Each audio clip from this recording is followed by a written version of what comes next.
विचार कर ही रही हैं। आंख बंद करके रुद्र और रुद्राणी को मना रही हैं। आंख बंद करके प्रार्थना कर ही रही हैं। जैसे ही आंख खोल करके देखा, तब से सामने ब्राह्मण देवता चले आ रहे हैं। माता रुक्मिणी ने प्रणाम किया, कहा महाराज क्या समाचार लेकर के आए? ब्राह्मण देवता ने मुस्कुरा करके कहा, देवी समाचार तो कोई नहीं लाए हैं, लेकिन जिसको तुमने समाचार दिया था ना, उसी को लेकर के आए। चिंता मत करो, सब ठीक है। जैसे ही माता रुक्मिणी ने इतना सुना, तुरंत 16 श्रृंगार किया है और गिरिजा माता का पूजन करने के लिए चल पड़ी हैं। बोले गिरिजा माता की। मंदिर में आकर के खूब विधिवत पूजन किया। पूजन करके जैसे ही मंदिर से बाहर निकली, तब तक देखा मंदिर के बाहर हजारों की संख्या में सैनिक खड़े हैं। माता रुक्मिणी ने देखा, अरे राम राम, ये इतने सारे सैनिक कहां से आ गए? शिशुपाल के पास जाकर किसी ने कह दिया, महाराज सूत्रों के हवाले ये पता चला है कि द्वारिकाधीश भी यहीं कहीं आसपास घूम रहा है। लेकिन महाराज वो कन्या पक्ष की तरफ से तो है नहीं, है? हमारे साथ बारात में भी नहीं आया, तो न तो वो घर आती है न तो बाराती है, फिर यहाँ क्या करने आया? इसलिए महाराज उस छलिया से सावधान रहे। अब महाराज शिशुपाल ने जैसे ही सुना, जरासंध आदि से कहने लगा, अरे मित्र, वो द्वारिकाधीश यहाँ क्या कर रहा है भाई? कहीं ऐसा ना हो कि वो हमारी पत्नी को ही लेकर के भाग जाए।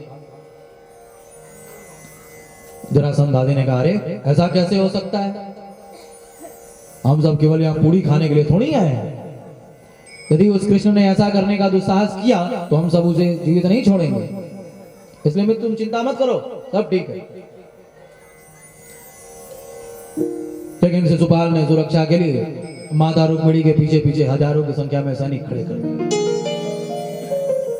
अब जैसे ही माता रुक्मिणी मंदिर से बाहर निकली, देखा तो हजारों की संख्या में सैनिक। अब माता रुक्मिणी घबराई कि भाई मैंने तो पत्र में प्रभु को लिखा था कि प्रभु आप गिरिजा माता के मंदिर आना, वहां कोई नहीं रहेगा, वहीं से मुझे लेकर के चले जाना। सबसे बड़ी विडंबना तो यह है कि इतनी भीड़ में यदि प्रभु आ भी जाए तो मैं उन्हें पहचानूंगी कैसे? मैंने तो कभी उन्हें देखा ही नहीं है। अब माता रुक्मिणी एक एक करके सारे सैनिकों की तरफ देखने लगे और सारे सैनिक माता रुक्मिणी के रूप को देख करके मोहित हो गए हैं। सब आपस में यही बातें कर रहे हैं, अरे देखो देखो देखो देखो, इनकी आंखें कितनी सुंदर हैं। एक ने कहा, अरे देख देख देख, इनके बाल कितने सुंदर हैं। एक ने कहा, अरे देख देख देख देख, इनकी चाल कितनी सुंदर है। अब माता रुक्मिणी जिसकी तरफ भी देखती हैं कि देखें कहीं यही तो कृष्ण नहीं, वही सीना तान करके खड़ा हो जाता है, हम भी किसी से कम नहीं है। देख देख, ये तो मेरी तरफ देख रही है।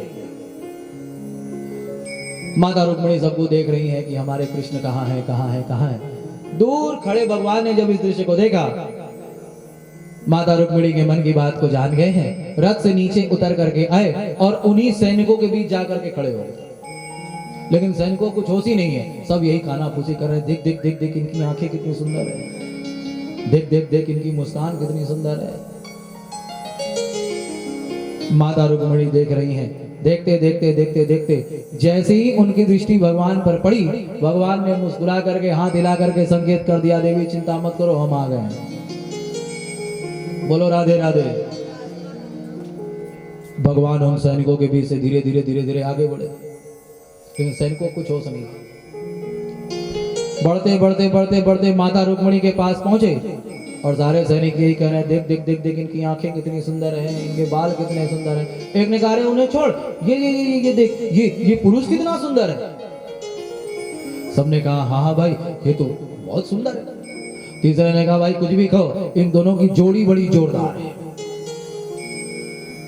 भगवान ने माता रुक्मिणी का हाथ पकड़ा और वहां से धीरे धीरे जाने लगे। सारे सैनिक यही कह रहे हैं, देख देख देख देख, इन दोनों की जोड़ी कितनी बढ़िया है, इनकी आंखें कितनी सुंदर है, इनके बाल कितने सुंदर है। भगवान माता रुक्मिणी का हाथ पकड़ करके सिंहासन जो उनके रथ का है वहां पर लेकर के आए। माता रुक्मिणी का हाथ पकड़ करके उस पर बैठाया और सारे सैनिक यही कह रहे हैं, देख देख देख देख देख देख, ये रथ कितना सुंदर है।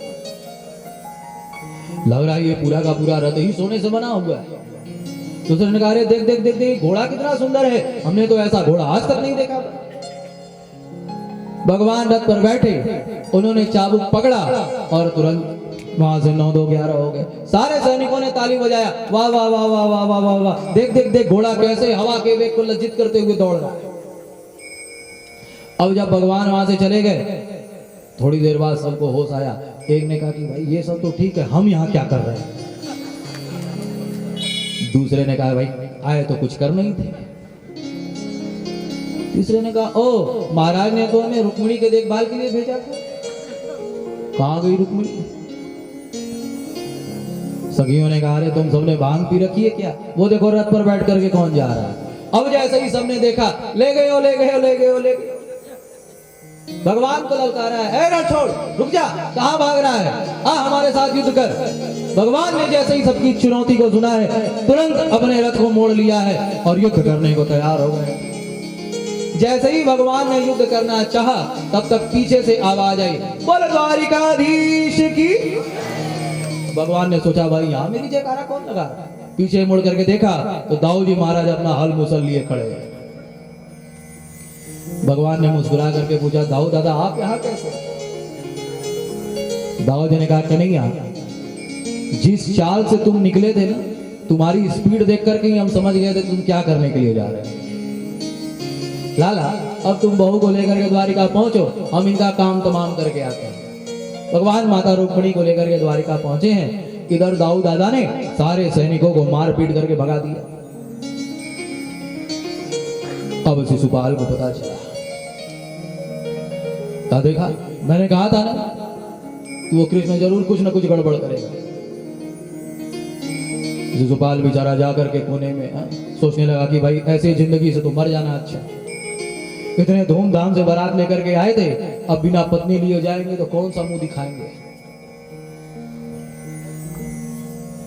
जरासंध ने आकर के समझाया, सुनो मैं वीर ऐसी छोटी मोटी बात पर मरने जीने का नाम नहीं लेते। अरे तुम्हारे साथ तो ये छोटी सी घटना हुई, लेकिन इसी द्वारिकाधीश ने मुझे 17 बार हराया, लेकिन तो भी मैंने हार नहीं मानी। शिशुपाल ने भी मनी मन सोचा कि भाई यहाँ तो हमसे भी बड़े बड़े बेशरम पड़े हैं, तो हम इतनी छोटी सी बात पर काहे को अपनी जान देने जाए। बोलो राधे राधे। इधर भगवान माता रुक्मिणी को लेकर के द्वारिका पहुंचे हैं। द्वारिका में चारों तरफ मंगल गीत गाया जाने लगा है। चारों तरफ भगवान के विवाह उत्सव की तैयारी होने लगी है। माता रुक्मिणी को सखियां खूब सुंदर श्रृंगार करके उन्हें सजा रही हैं और माता रुक्मिणी के साथ साथ सारी सखियां यही मंगल गीत गा रही हैं। आओ मेरी सखियों मुझे मेहंदी लगा दो,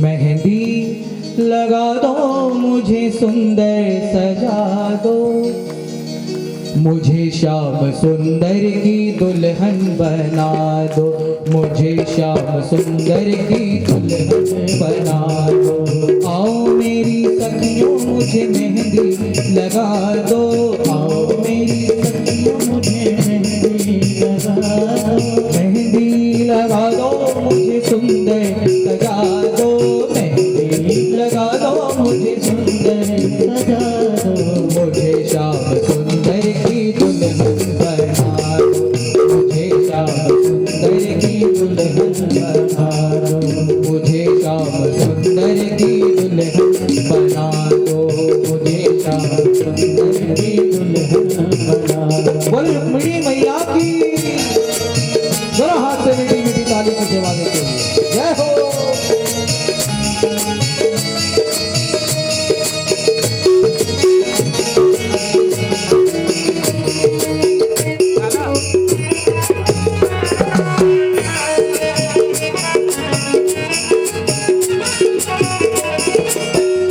पहनो चूड़ी जो कबहू न टूटे, ऐसी पहनो चूड़ी जो कबहू न टूटे, ऐसा वरो दूल्हा जो कबहू न रूठे, ऐसा वरो दूल्हा जो कबहू न रूठे, अटले सुहाग की बिंदिया लगा दो, अटले सुहाग की बिंदिया लगा दो,